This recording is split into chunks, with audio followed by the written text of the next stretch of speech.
The man didn't step aside, he stepped forward, which is a different thing entirely. Shoulders squared, badge catching the chandelier light, thumbs already in his belt loops before he'd finished reading the room. 3 weeks into the job, and Prescott Lumley had already learned the one skill that small authority teaches fastest: how to make someone feel like they don't belong somewhere before they've taken a second step through the door.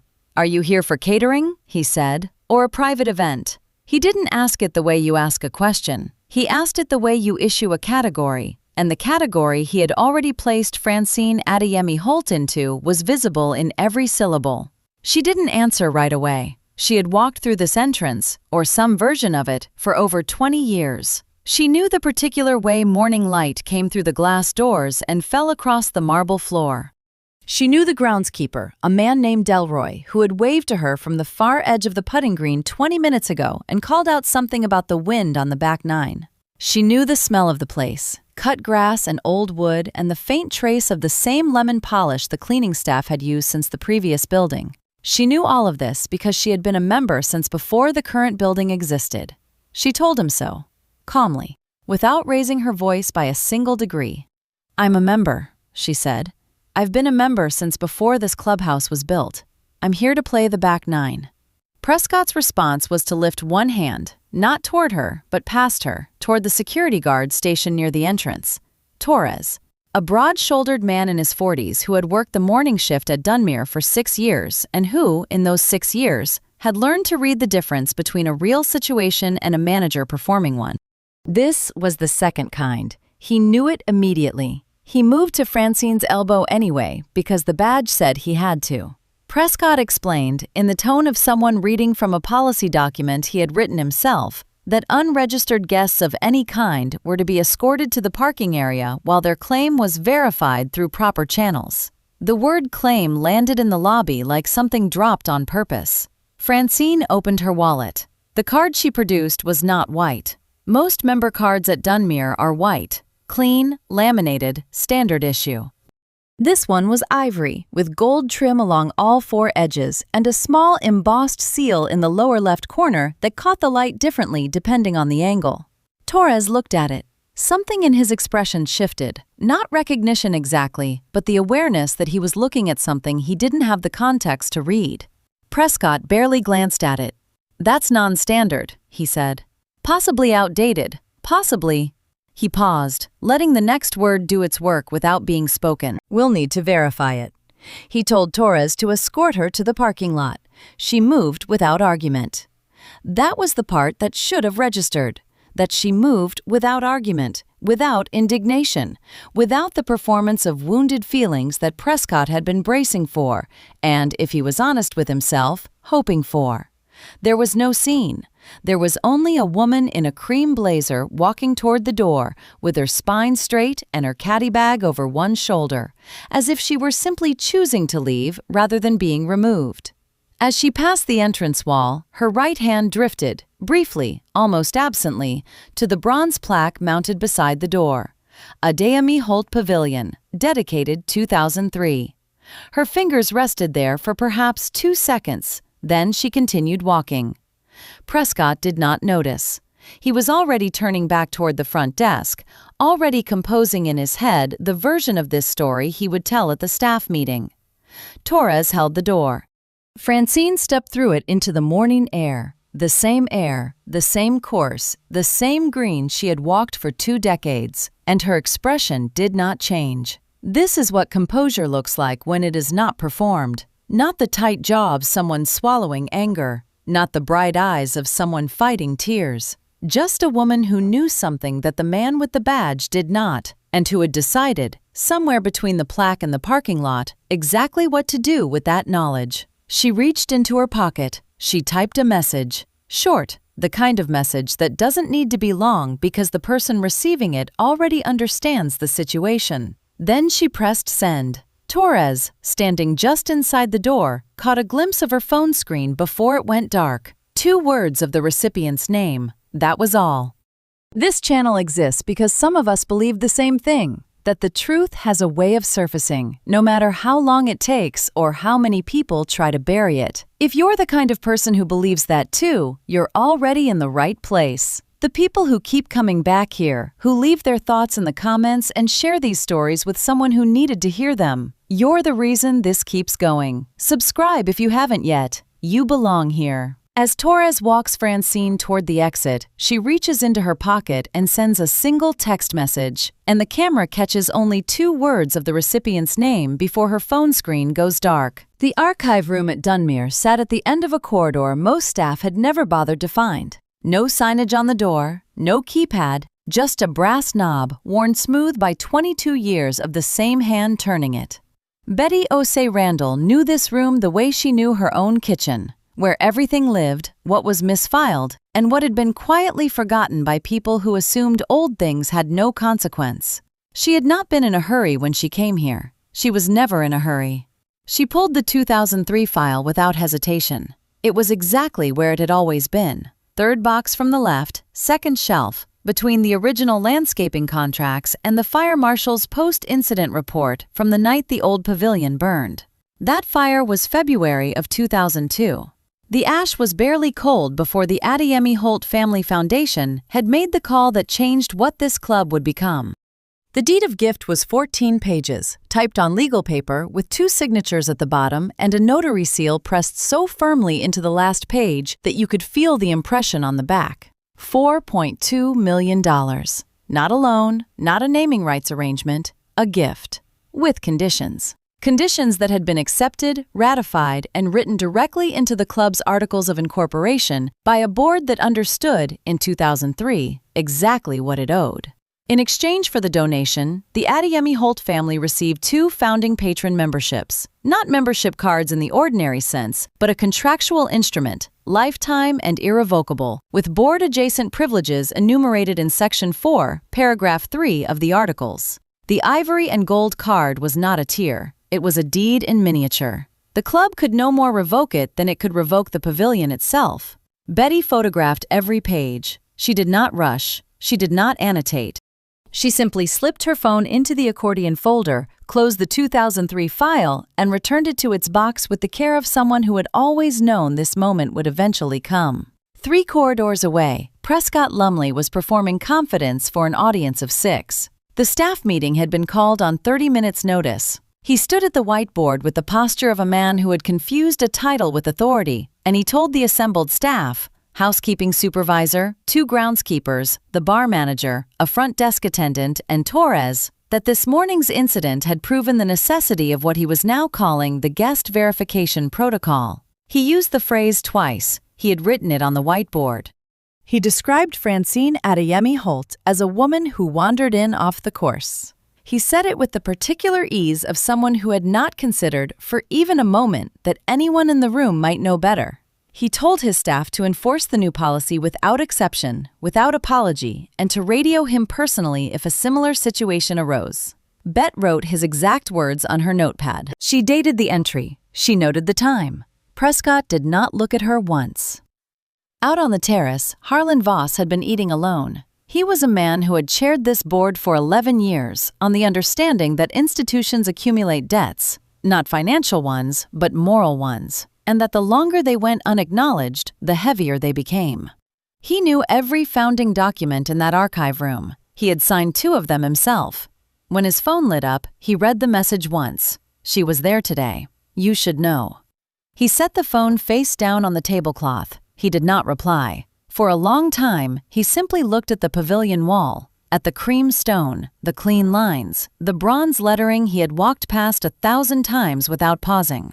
He looked at it the way a person looks at something they have taken for granted until the moment they are reminded they cannot afford to. His lunch went cold. He did not touch it. Back in his office, Prescott was already moving on. The meeting had gone well, in his estimation. The protocol was established. The incident was closed. He told his assistant to pull the full member registry. He wanted a clean list, he said. No legacy accounts that hadn't been actively verified in the last 2 years. Dead weight, he called it. Administrative clutter. His assistant opened the database. The cursor moved to the top of the list. Francine Adeyemi-Holt's founding patron entry was the first name on the list. She did not go to the parking lot. Torres had walked it to the lobby threshold, apologetic and quiet, and she had thanked him. Genuinely, by name. and told him she would wait at the bar while the manager completed his verification. Torres had hesitated. Francine had already turned toward the terrace. She ordered a sparkling water. She settled her bag against the bar stool. She sat with the particular stillness of a person who has nowhere more important to be, and she watched the groundskeepers work the fairway in the middle distance, their mowers cutting clean parallel lines across the grass she had walked for 20 years. 20 minutes passed. A couple at the far end of the bar glanced at her twice. A waiter refilled her glass without being asked. The course went on being green and patient and indifferent to the morning's small cruelties. Then Prescott Lumley arrived. He came across the terrace with the stride of a man who had decided, somewhere between the lobby and the bar, that this was a performance. He had brought a second guard. Torres was already there, standing back slightly, the way a person stands when they have been asked to witness something they would rather not. Prescott stopped 2 feet from Francine's bar stool, planted his feet, and hooked his thumbs in his belt loops. He told her, at a volume the entire bar could hear, that her account had been flagged for administrative review. He said the word flag the way some people say unfortunately, as if the word itself were a courtesy they were doing her. He said she could not access the course until the review was resolved. He said the review could take several business days. Francine listened to all of it. She did not interrupt. She did not lean forward. She did not let her expression shift by a single degree from the polite, attentive composure she had worn since the moment Torres first touched her elbow. When Prescott finished, she nodded once, a slow, deliberate nod, the kind that means, "I heard every word," and said nothing at all. That was when member Fowler, 3 stools down, raised his phone. Fowler had been at the bar since 11. He filmed the way men like Fowler always film, with the cheerful confidence of someone who is certain they are on the right side of the lens. His angle was wide. It had to be to fit the whole scene. Prescott performing authority, Francine sitting still as a portrait. What Fowler did not think to look at was the wall behind Prescott's right shoulder, where the brass letters of the pavilion plaque caught the afternoon sun and spelled out in clean raised capitals exactly what they had always spelled. Francine noticed the phone. She noticed the angle. She did not flinch. She finished her sparkling water. She set the glass down without a sound. She reached into the inside pocket of her cream blazer and produced a pen, the same kind she had carried for 30 years, a slim brushed nickel ballpoint, and she signed the bar tab with her member number from memory. 7 digits, written in a clear, unhurried hand. She placed her founding patron card on the bar beside the signed slip, gathered her caddy bag, and stood. She thanked the waiter. She thanked Torres. She did not thank Prescott Lumley. She crossed the terrace. She passed the bar. She walked the length of the lobby corridor and pushed through the main entrance into the sunlight, and the parking lot opened in front of her, and her car was exactly where she had left it. She was 3 steps from the driver's door when she stopped. She turned back toward the building. Her eyes found the bronze plaque mounted beside the entrance. Adeyemi-Holt Pavilion, dedicated 2003. The same plaque she had brushed with her fingertips on the way out that morning. A gesture so brief it had looked like nothing. Now she looked at it directly. She held it for exactly 3 seconds, not with grief, not with anger, with something that looked from a distance, almost like patience, like a person confirming that a thing is still exactly where they left it. Then she drove away. Inside, Prescott Lumley stood at the bar and watched her go. He said something to the second guard, something low. Something that carried the particular satisfaction of a man who believes he has handled a situation. A few members at the bar looked at their drinks. Fowler was already watching the playback on his phone, laughing at something only he could see. And Prescott, buoyant now, walked back through the lobby toward the staff corridor where his assistant was waiting with the printed member registry and a red pen. He had told his staff that morning, if she were anyone important, she'd have led with that. People like that always do. He had said it the way people say things when they are certain the room agrees with them. At the back of the room, Betty Osei Randall had written it down, the exact words, in her precise schoolteacher's hand, on the first clean page of a fresh notepad. She dated it. She noted the time. She tucked the notepad into her accordion folder, between the photographed deed of gift and the laminated copy of the club's Articles of Incorporation, and she pressed the folder's elastic band closed with a soft, deliberate snap. That evening, she drove to Harlan Voss's house on the west side of town, and she knocked on the door without calling first, and when he answered, she held up the accordion folder and said, quietly, "He's going to delete her account by Friday. We have until then." Harlan Voss did not sleep that night. He sat at his kitchen table until past midnight with Betty Osai Randall's photographs spread flat in front of him. The deed of gift, the incorporation articles, the original board resolution from 2003, reading each one the way a man reads a document he already knows is going to cost someone everything. Not because the language surprised him, because it didn't. He had been on the board in 2003. He had voted yes on every clause. By 7 the next morning, he had sent one message to each of the other 4 board members. Emergency session, boardroom, 9 o'clock. Attendance is not optional. He did not explain why. He didn't need to. The boardroom at Dunmere Golf and Country Club smelled of old leather and furniture polish. 5 chairs around an oval table of dark walnut. A framed photograph of the original clubhouse, the one that burned in 2001, hung on the wall above the credenza, and below it, a second photograph, the Pavilion Dedication Ceremony 2003. Francine Adeyemi-Holt was in that photograph. She was shaking hands with the previous board chair. She was smiling. Nobody had taken the photograph down in 22 years. Harlan Voss called the session to order at 9:03. He did not begin with pleasantries. He opened Bet's folder, removed the photographed deed of gift, and read it aloud. Not summarized, not paraphrased, but word for word, the way you read a legal instrument when you want no room for interpretation. The founding patron designation, the document stated, was not a membership tier. It was a contractual instrument executed between the Adeyemi-Holt Family Foundation and the club's board of directors in consideration of a gift of $4.2 million for the construction of the main pavilion.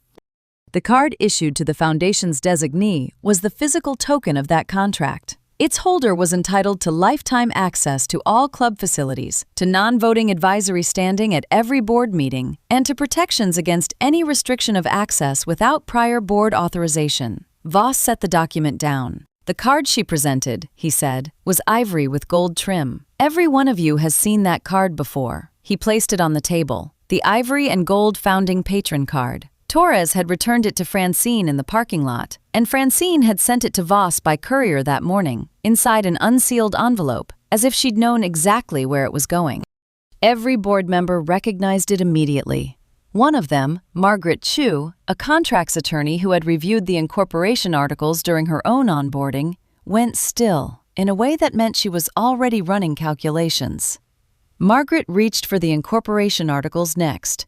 She read the enforcement clause aloud, and her voice did not waver. "Any club employee who takes action to restrict a founding patron's access to club facilities or meetings, or who takes action to alter, suspend, or delete a founding patron's account without prior written authorization from the full board of directors is in breach of the club's founding contract and personally liable under the terms of the deed's enforcement clause." The room held that sentence for a moment. Prescott Lumley had not just turned a member away at the door, he had physically removed a board-adjacent title holder from the premises. He had declared her card counterfeit in front of witnesses. He had announced at a staff meeting that her account was to be flagged for deletion. He had set a Friday deadline. He had been summoned to the meeting at 9:45 after the board had finished reading. He sat very still. The laminated badge, the one he had touched like a talisman every time he asserted authority over the past 3 weeks, caught the light in a way that seemed almost cruel. Voss did not raise his voice. He never did. He simply nodded to Betty Osei Randall. Betty opened her folder. She removed one sheet, not a photograph, not a legal document. A page from a notepad, ruled, with her own handwriting in blue ink. She had dated it. She had time-stamped it. She read it aloud without preamble. If she were anyone important, she'd have led with that. People like that always do. She set the notepad on the table and folded her hands. The room was silent. Prescott's mouth opened slightly. He had said those words in a staff meeting to a room of employees, riding the high of what he had taken for a clean resolution. He had not noticed the woman at the back of the room writing in her notepad. He had not thought to notice. The ivory and gold card had been there from the beginning. It had been in Francine's wallet the morning she walked through the main entrance with her caddy bag over her shoulder. It had been in her hand when Torres squinted at it and Prescott waved it away without reading a single word. It had been sitting in an unsealed envelope on a courier's seat at 6:50 that morning, making its way back to the table where it had always belonged. Prescott had held it in his hand and called it counterfeit. He had not known what he was holding. And that, the board would later note in its written findings, was not a defense. It was the whole of the problem. The board voted unanimously to suspend Prescott Lumley pending a full review, and Harlan Voss picked up his phone and called Francine, who answered on the first ring, as if she had been waiting. She answered on the first ring. That detail stayed with Harlan Voss long after the call ended. The absence of voicemail, of delay, of any of the surprised formality most people reach for when the board chair calls at 9 in the evening. Francine Adeyemi-Holt had simply picked up, said, "Harlan," and listened. She already knew what the vote had been. She had probably known what it would be before the board convened. She told him she appreciated the call. She told him the club had been her family's home for a long time, and she intended to keep it that way. Then she said goodnight and hung up. Harlan sat with his phone face down on the table for a long time after that, the same way he had sat after the first text, 3 days earlier, from a sender whose name he had not shared with anyone. "She was there today. You should know." He had not replied to that message either. He had not needed to. Some things only require a witness. By the time Francine was asleep, the video was already moving. Fowler had posted it that Tuesday evening with the caption he'd been composing in his head since he filmed it. Something about entitlement, about scenes, about the kind of woman who makes everything difficult. He expected the usual, a few dozen shares from people who already agreed with him, a comment thread that validated the story he thought he was telling. What he got instead was the plaque. His angle, the wide, smirking angle he had chosen to capture as much of Francine's face as possible, had placed the bronze lettering directly over Prescott's right shoulder in every single frame. Crisp, legible. Adeyemi-Holt Pavilion, dedicated 2003. The comments found it within the first hour. Wait, zoom in on the sign behind him. Is that her name? On the building?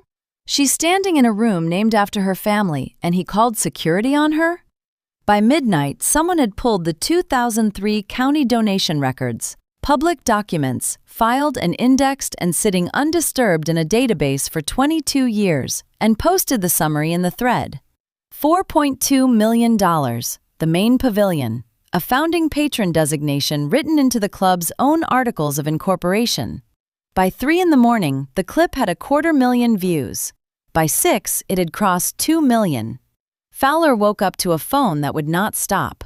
He had gone to bed expecting to have been funny. He woke up to find he had instead handed the internet a perfect frame. A man in a club-branded blazer, badge gleaming, blocking a woman from a room that bore her family's name in raised bronze letters.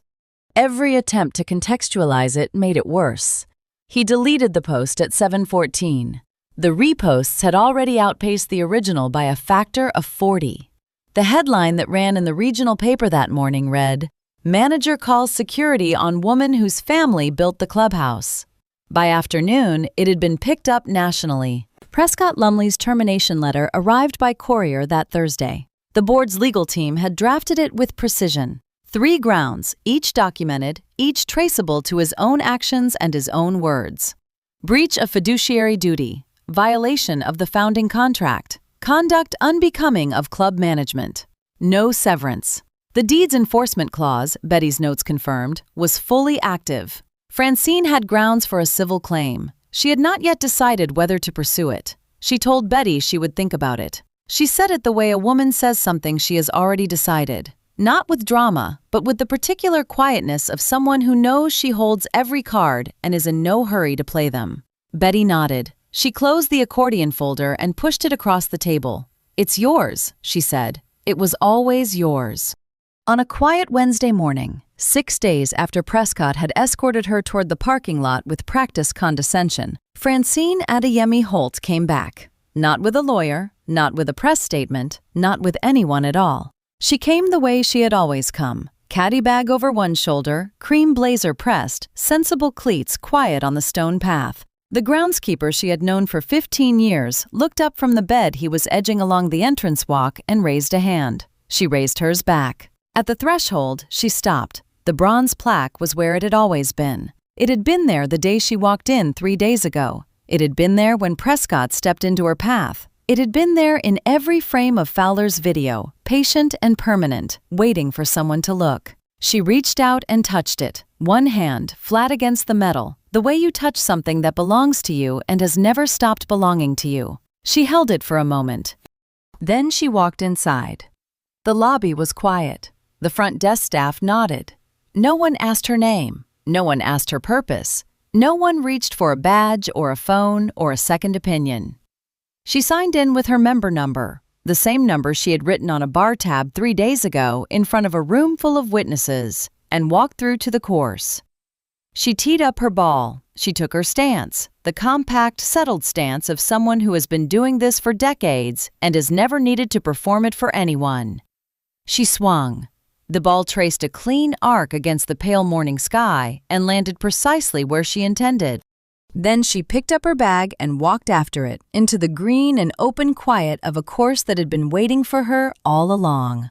She never needed anyone to recognize her. The door already knew. And that is what dignity looks like when it has nothing left to prove. Not a speech, not a confrontation, just a woman, her name on the wall, and a back nine she came to play. If this story settled something in you, if you believe the truth has a way of surfacing, no matter how long it takes, drop a comment below and tell me, what was the moment in this story where you knew exactly how it would end? Because I think you knew earlier than you think. Share this with someone who needed to see what quiet strength actually looks like. And if you've stayed through all 5 chapters, you already know what this channel is about. The end screen has more. Pick whichever story calls to you.